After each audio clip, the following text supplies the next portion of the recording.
Welcome back to another episode of Choose Courage Inc., where we help creatives, entrepreneurs, and aspiring corporate escape artists break free from the systems that were never built for them and create businesses where people, creativity, and courage come first. I'm Vivianne Castillo, founder of Choose Courage Inc., and we're going to do something a little different today. We're going to start off with a game, the classic game of two truths and a lie. I'm going to tell you three things about my time in corporate and my exit from it. Three statements. All three of them sound completely plausible, by the way.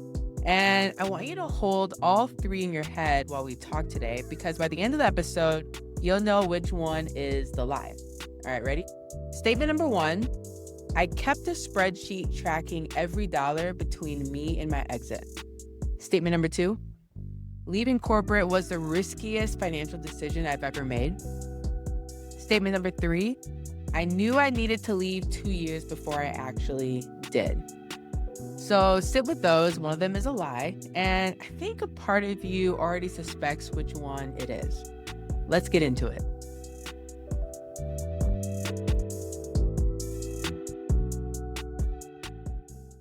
Let's start with statement number one. I kept a spreadsheet tracking every dollar between me and my exit. I wonder if you think that's the truth or the lie.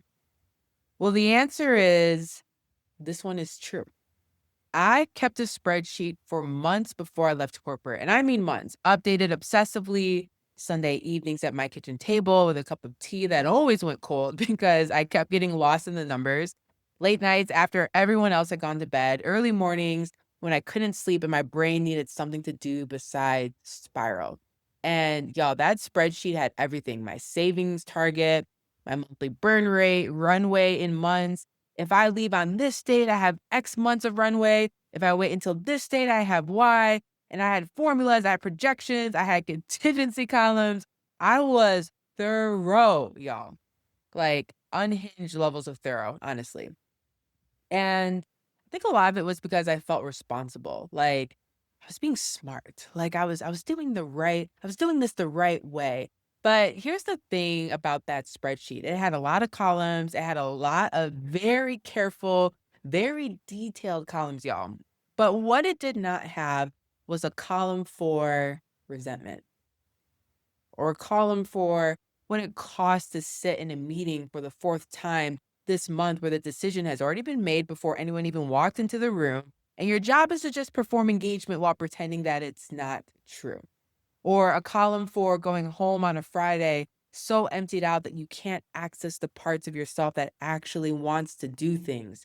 Not tired in the way that rest fix, but tired in the way that rest can't touch.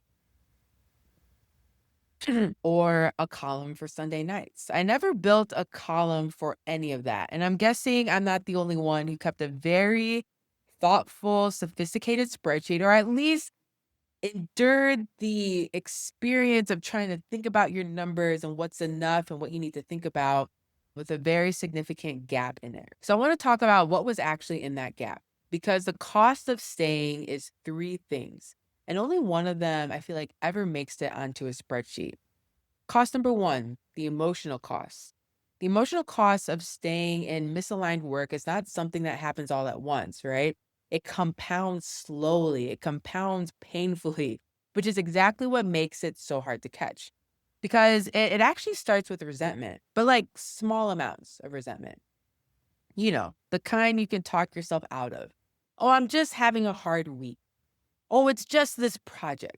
Once this reorg settles down, it'll be better. But resentment doesn't go away on its own. It accumulates. And when you accumulate enough of it in one place, it starts to spread. It moves from I resent this meeting to I resent this job to I resent that I'm here at all to something quieter and honestly scarier than resentment, which is numbness. Because resentment at least means you still care, right? But numbness means you've stopped. And I want to be careful here because numbness sounds passive, like something that just happens to you. But numbness in the context of misaligned work is actually a survival mechanism. It's your nervous system making a rational decision. If I keep caring this much, if I keep getting this result, caring becomes the problem. So just stops. And the thing about numbness is that it doesn't always stay in your cubicle, it doesn't always stay at your desk. It follows you home. You stop getting excited about things outside of work too, because your capacity for excitement has been slowly depleted in a place that doesn't replenish it. And for me, I knew I was in this phase when I realized I was watching shows I didn't even like for hours on weekends because the idea of doing something I actually wanted to do felt like too much. The wanting felt like dangerous somehow. Like it would remind me of all the other things I wasn't getting to want. And that's the emotional cost, y'all. It's real, it compounds, and there's no column for that when you're thinking about your budget and your runway. The other cost is the financial costs. And I think that this is going to connect to statement two that I made in the two truths and a lie. So hold on to it. We'll come back to it. But I know the financial cost is usually the argument for staying. The salary, benefits, the 401k match, the pay time off. And I'm not going to tell you those things aren't real because they are. But I want you to actually sit with this that a salary is a ceiling, not a floor. I'm going to say it again. A salary is a ceiling, not a floor. In corporate, your earning potential has a cap. It's the cap your manager negotiated when they built their budget, shaped by the grade level they gave you at hire and the percent increase pool your HR team decides on each year. And that number is not a reflection of your true and genuine value. It is a reflection of their structure. That's a really important thing to distinguish. And because you're inside that said structure, you can't see the ceiling until you look back on it from outside. And I had no idea how capped I was until I wasn't anymore. And the financial quote unquote safety of corporate is often a story that we tell ourselves about security that is actually just familiarity, y'all. Like the paycheck is consistent, that is real. But consistent is not the same as safe. Layoffs are real. Restructures are real. The company deciding your role no longer fits their roadmap is real. And in those moments, the consistent paycheck that you organize your whole financial life around disappears in a single calendar invite.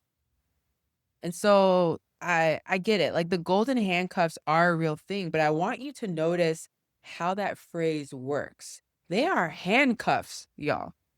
The gold is the point, but the handcuffs are also the point. File that away. We're going to get back to that in a second. But I want to, before I get into my second statement, go back into cost three, which is the identity cost. And I think that this is the sneakiest one. And in a lot of ways, it's the cost I think about the most.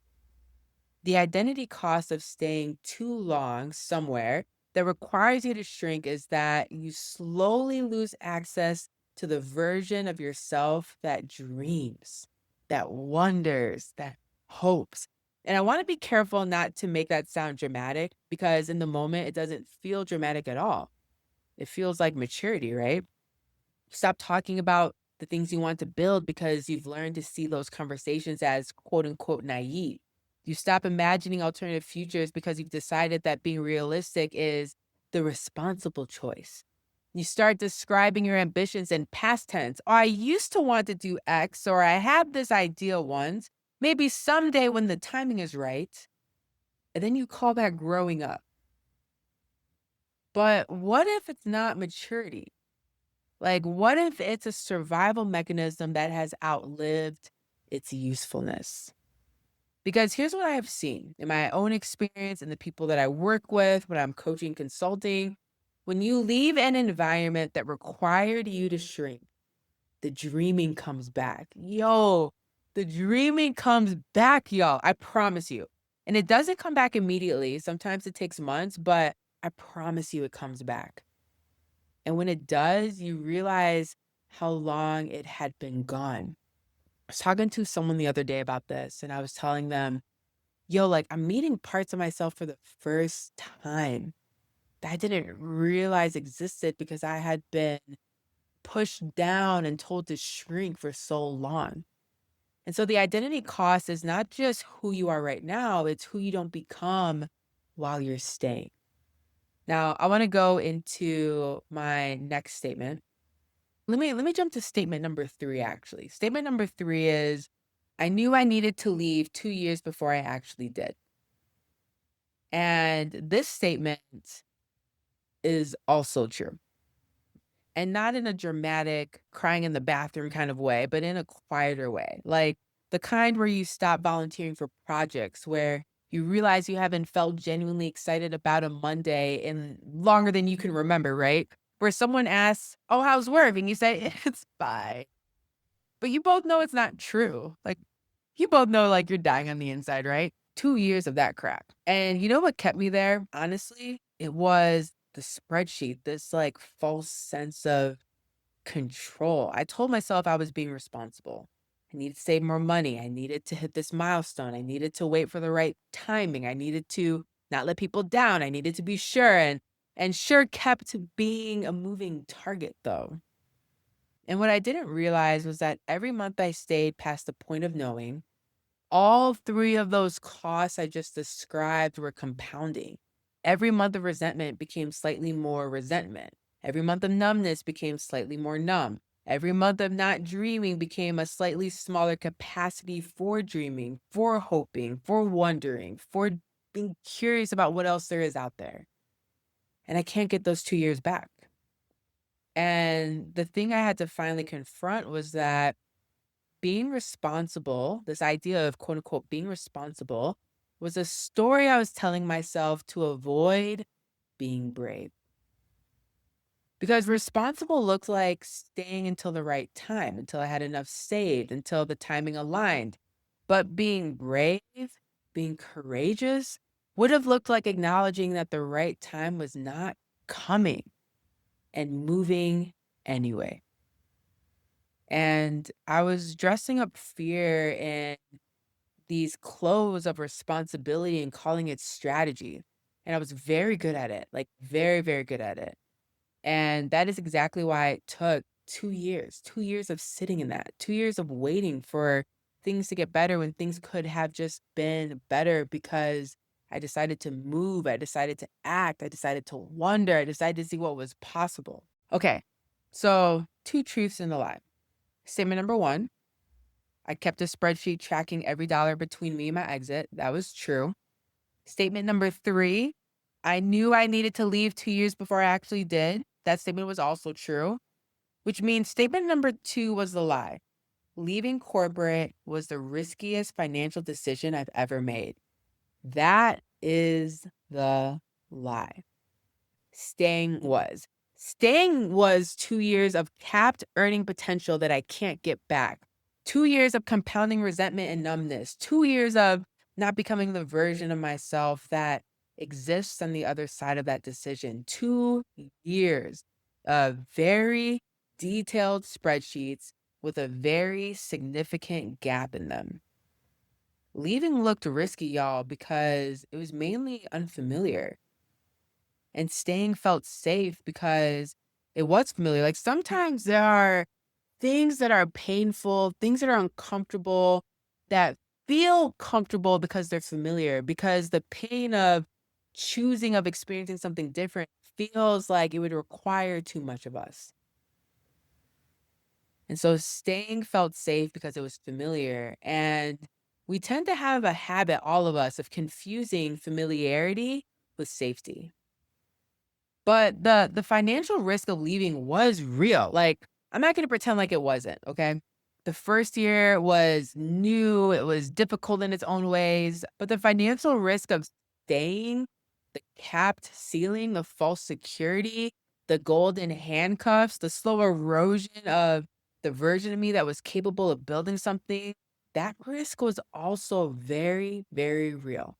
It was just slower, y'all. And sometimes slower risk is easier to ignore, right?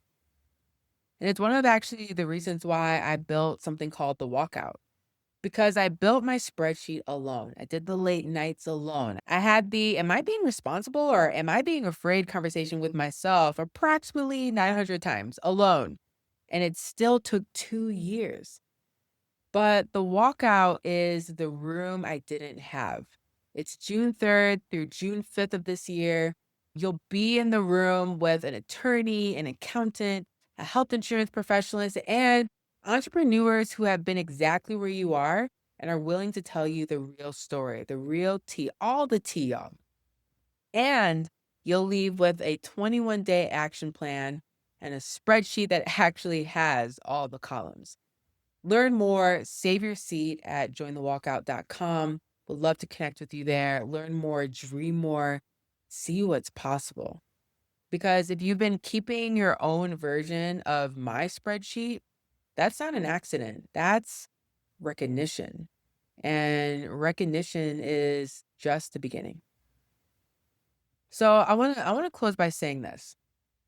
To the person who is updating their spreadsheet on Sunday nights right now, you already know, right? You already know that the spreadsheet, I just need to talk to one more person, I just need to read one more book, is not the decision. It's what you do while you're working up to the decision. And my encouragement to you, if you're listening to this, if you're finding yourself in this place of spinning, of wondering, of knowing in your gut that this ain't it, and you want to go and change into something else, is that you don't have to figure it out alone. So, just a friendly reminder that the most expensive thing you own might be the version of yourself you're not becoming while you wait for the right time. Now, next week, I am going to be live with the one and only Rachel Dekas, licensed clinical social worker and one of our walkout speakers. The conversation is called Leaving Isn't the Hard Part, This Is.